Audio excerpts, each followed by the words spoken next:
Hi guys. അപ്പോൾ നമ്മൾ കോക്കണ്ണൻ്റെ അശ്വന്ത് കോക്കിൻ്റെ പുതിയ ഇത് കണ്ട് റിവ്യൂ കണ്ട് പുതിയ ഇപ്പോൾ ഇറങ്ങിയ പടം നൈസായിട്ട് പറഞ്ഞിട്ടുണ്ട് അദ്ദേഹം. ചിലപ്പോൾ അദ്ദേഹത്തെ ഇഷ്ടപ്പെടാത്ത ഒരുപാട് ആൾക്കാരുണ്ട്, ഇഷ്ടപ്പെടുന്നവരുണ്ട്. പക്ഷേങ്കിൽ ഞാനെന്ന് വെച്ചാൽ അദ്ദേഹത്തെ ഇഷ്ടപ്പെടുന്ന ആൾക്കാർ. ഞാൻ ഒരു സിനിമ കാണാൻ നോക്കുമ്പോൾ അദ്ദേഹത്തിൻ്റെ അല്ലെ റിവ്യൂ എന്താണെന്നോ അതിനുശേഷം ചിലപ്പോൾ കാണാൻ പോകാറുള്ളൂ.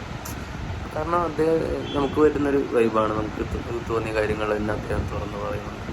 ഉദാഹരണത്തിന് ഇപ്പോൾ എമ്പുരാൻ ഇറങ്ങിയപ്പോൾ കറക്റ്റ് നമുക്ക് തോന്നിയ കാര്യങ്ങൾ. ആദ്യമൊക്കെ ലേഗായിരുന്നു പടം.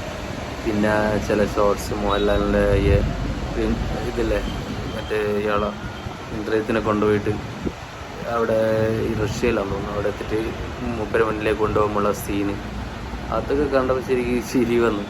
പിന്നെ റാവുത്തറിൻ്റെ സീന് മറ്റേ ആൻ്റണി പെരുമാറിനെ കാണിച്ചത് അതൊക്കെ മൂപ്പര് തോന്നിയില്ല. പക്ഷെ എല്ലാവർക്കും പറ്റിയെന്ന് വരില്ല. നമുക്ക് ഫാൻസൊക്കെ മാറ്റി വെച്ച് നോക്കുകയാണെങ്കിൽ മൂപ്പര് ഇടുന്ന സംഭവമൊക്കെ കറക്റ്റാണ്. ഇപ്പോൾ ബസ്സൊക്കെ ആയാലും കറക്റ്റാണ്, ഫുൾ സപ്പോർട്ടാണ്.